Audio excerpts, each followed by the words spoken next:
E ora purtroppo dobbiamo tornare a parlare della guerra, di quanto vi avevamo anticipato prima, cioè le fosse comuni che la nostra inviata Stefania Battistini ha appena scoperto a Bucha, nei dintorni di Kiev.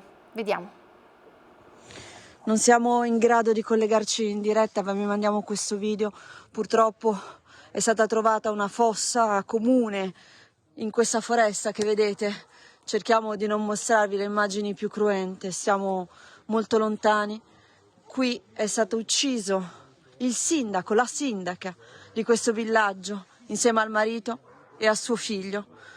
Ci sono gli anatomopatologi, ci sono degli esperti della procura che indagano sui crimini di guerra, e quello che si vede da qua purtroppo sul volto ci sono segni di tortura. E questo è quello che vi possiamo dire in questo momento, è l'ennesima fossa comune che è stata trovata nei dintorni di Kiev, tra Bucha e Makariv. Qui quelli che si vedono sono 3 cadaveri, ma ci dicono le fonti di polizia che sono molti di più. Queste sono le fosse che abbiamo trovato, si vede dai segni sul viso i segni delle torture. Quello che ci raccontano qui è che i russi hanno scavato con l'escavatore questa fossa per nascondere altri cadaveri.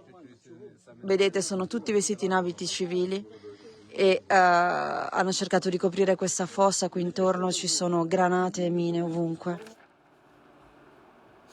Un documento straziante, terribile, continueremo a raccontare e documentare questa scoperta che ha fatto la nostra inviata Stefania Battistini, documentando le esecuzioni sommarie ad opera delle truppe russe in ritirata. Cambiamo decisamente argomento.